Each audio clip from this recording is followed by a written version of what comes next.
Hey, Tony Gasson here, popping in. Now I want to talk to you about something because, something I'm always thinking about. And I've done videos on this before. But I think a lot of times people don't get it. A lot of times people just, we struggle with this. This is something we struggle with.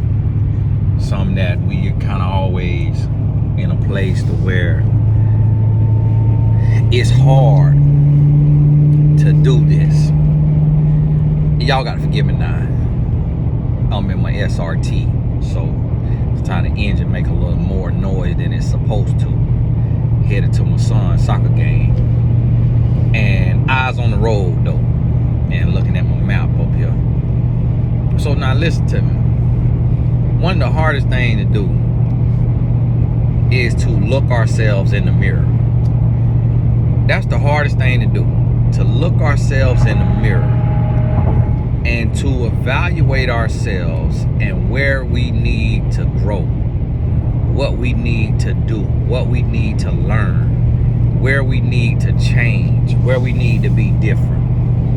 It's one of the hardest things to do in the world. And it's gonna be some of the most painful work that we do. Extremely painful. But we have to realize and understand that until we do that, we cannot get what our heart desires. Until we're willing to make that change, make those changes. It's gonna be more than one change. And a lot of times it's a mindset shift. Sometimes it's a heart shift. It's a personality change. It's just a viewpoint or a perspective change. And we struggle with that. We struggle with that, and you have to always evaluate your heart, and you got to say, well, where am I operating from? Am I operating from a place of contention? Am I operating from a place of jealousy? Am I operating from a place of frustration? Am I operating from a place of complacency, anger, jealousy, contempt, fear, anxiety, depression? You have to ask yourself, where am I operating from? And you have to be able to identify the root of your feelings. And you could get to the root. It's not always easy. It takes some time. It takes you asking yourself multiple questions. And it takes some time of just really being introspective and taking that time and not rushing your process. You may have to talk to a therapist or a coach or a friend who is, wise and can kind of point some things out to you. But you have to take that time, and you got to look and be real with yourself. It's not easy, but although we don't have the ability to see ourselves through the eyes of others, we do have the ability to step outside of ourselves and evaluate ourselves. And so I could see where I may be insecure.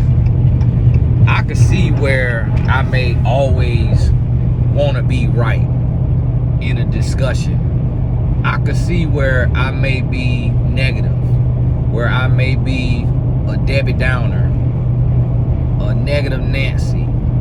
I could look and see those personality flaws where I always kind of want to cut to the chase, be real, do a little real talk, not be politically correct, say some things that's going to be a little, shocking or offensive or direct or too real. And I can see where sometimes I need the code switch. Sometimes I need to be PC, politically correct, and I'm not. And so when I see that, I had to work on myself. I have to work on myself, and I have to say, okay, yeah, this is what I need to work on. This is what I need to change. And if I change this, then this is what this is gonna do. This is what this can potentially do. It can open up this door, open up that door. It can change the perspective, the perception. And so when you do this, you start to realize is you get closer to your goals, you get closer to your heart's desires when you're willing to grow and to change. When you're willing to identify the things that people have told you about yourself that you probably brushed off as, oh, you're just hating. Oh, you're just trying to change me. Oh, you're just trying to control me. When sometimes not everyone is hating. Somebody is telling you the truth. Somebody's telling you the truth. And so you have to think about that and where you're operating from. And then you get to the root of that. And you can uproot it. And then you can plant new seeds. You plant new seeds. And then when you plant new seeds, you reap your harvest. And this is not easy. I'll say it again. But it is necessary. It's work you have to do. If you want a relationship, if you want a happy relationship, if you want a new job, if you want a raise, a promotion, if you want to go to the next level, be able to start a business, be able to build a brand, whatever it is you want to do, you're not waiting on it to fall in your lap. It's waiting on you to step to the plate. And you can step to the plate when you make the changes that you need to make. The changes will be uncomfortable. You're going to feel like quitting. You're going to feel like blaming other people. You're going to feel like making excuses for yourself. You're going to feel all of those things. But you got to stay the course. You got to trust your work, trust your process, and keep your head forward, your eyes on the prize, your hands on the plow, and you got to do the work. You got to do the work. And this the thing, is when it comes down to change, we go kicking and screaming. We kicking and screaming. We don't want to change. We don't want to do anything differently. And I mean that thing, we want to argue and we want to go back and forth and we want to make this argument, make that argument. And what it does is it keeps us stuck. It keeps us stuck to where we cannot move forward. You got to be able to see the bigger picture. You got to be able to step outside of yourself and look in, analyze, evaluate, and critique yourself. You got to be your own coach first. You got to be your own therapist first. And you got to hold yourself accountable and be real with yourself. And when you do that, you're gonna feel that it stings. You're going to feel the pain. But now when life asks you to change, it's going to be easier. When you go to work with a professional and they tell you what you need to change, what you need to work on, it's going to be easier because you're going to say, oh, I done already did this work. I done already told myself about this. I done already checked myself on this. And then you're going to be able to do the work. You're going to be able to get the change. And so listen, start this process today if you haven't started. Look in the mirror. There's some people who love you. There's some people who know you, who care for you. They've told you some things about yourself.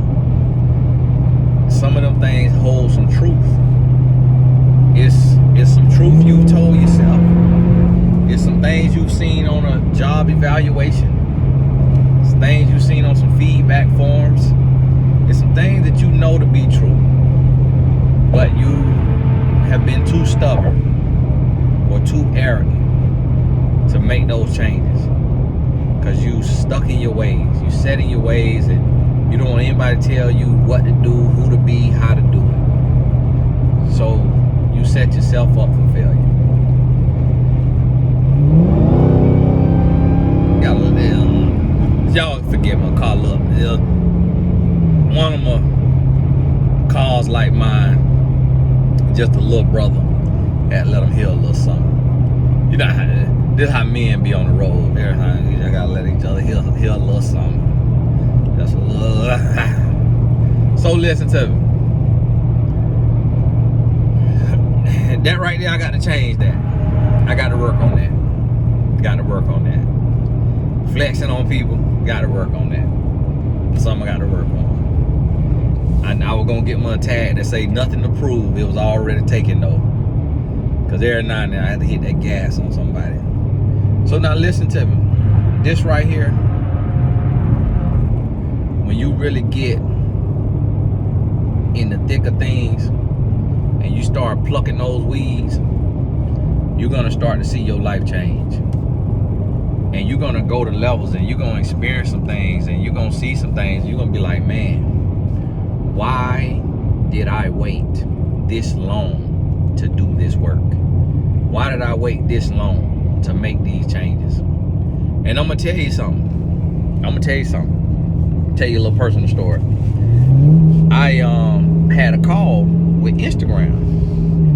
And they told me, now, did that man shoot a bird at that car? Getting around y'all bird shooters now. And so I had a call with Instagram. And they were telling me what they looking for, what they pushing.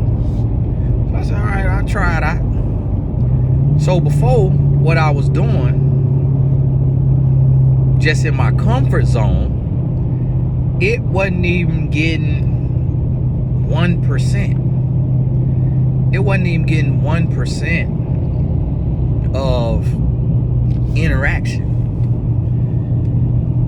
But when I took and got out of my comfort zone and did what's uncomfortable,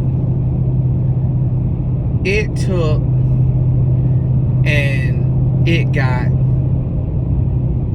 some of it got 30% engagement, which 1% engagement when you have over 500,000 people on a network is huge.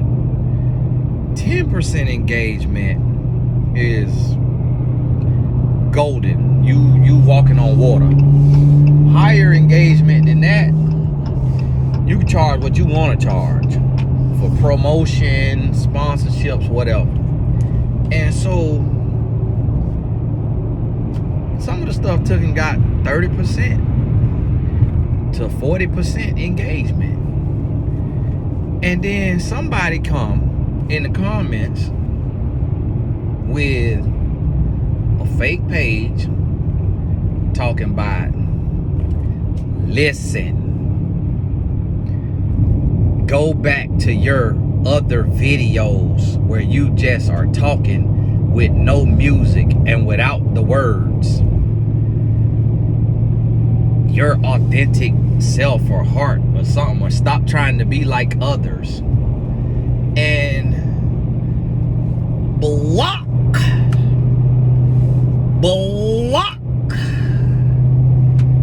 Ain't even waste no time blocking the person. Because what the person was saying is, don't get out your comfort zone and make changes to reach more people, to grow your brand.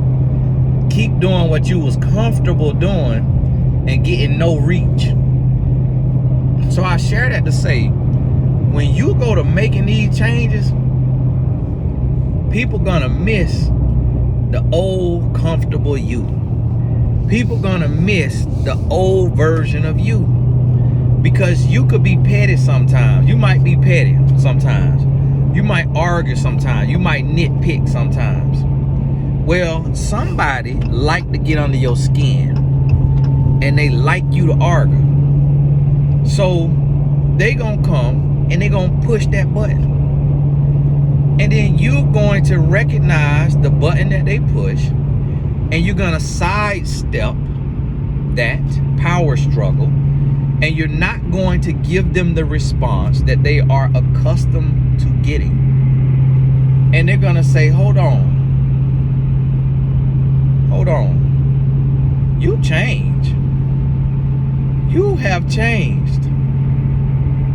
What is going on? You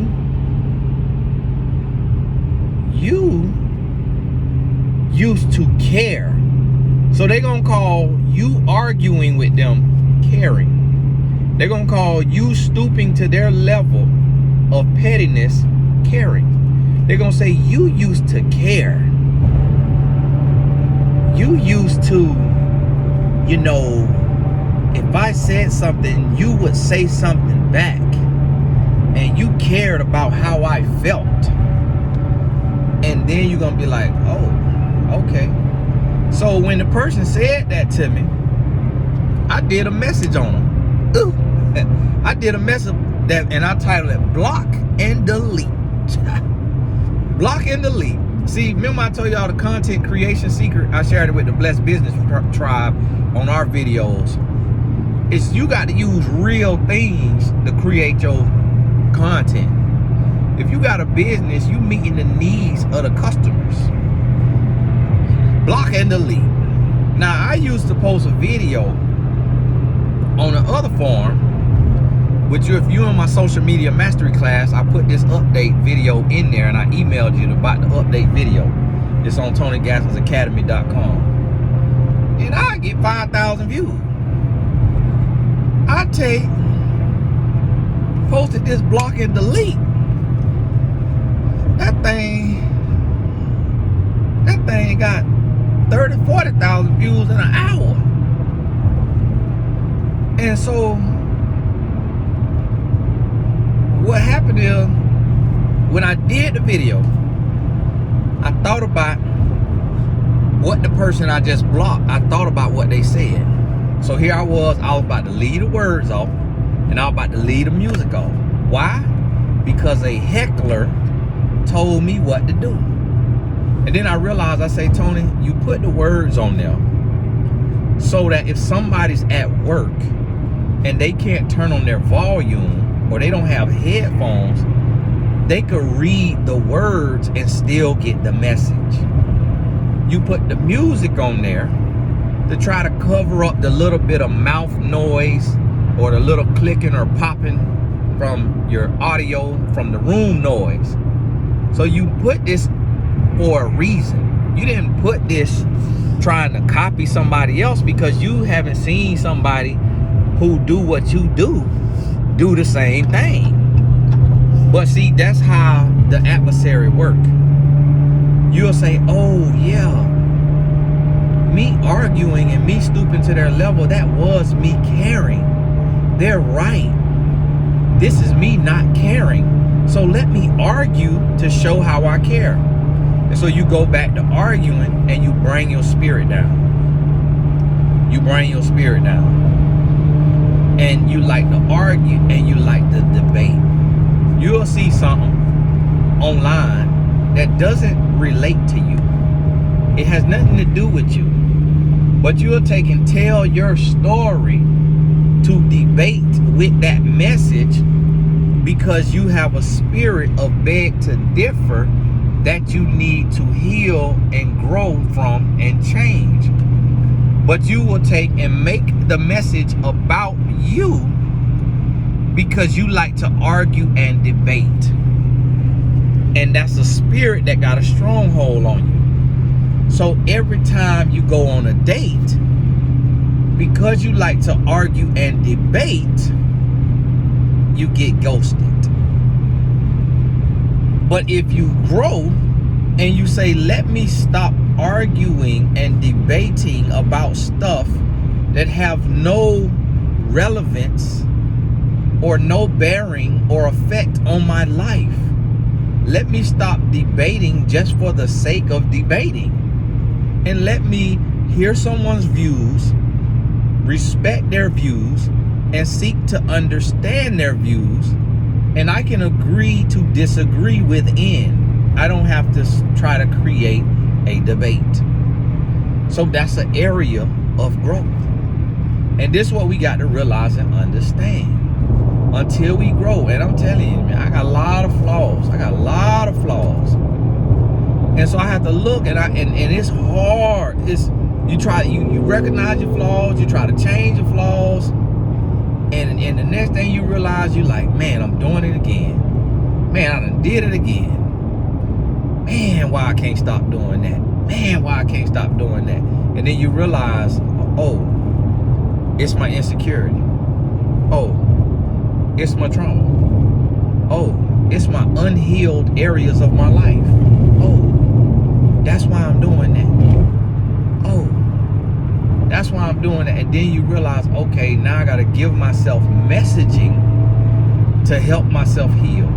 To remind myself, I'm not what I thought I was. I'm not what other people said I was. I'm not that insecurity that I keep claiming.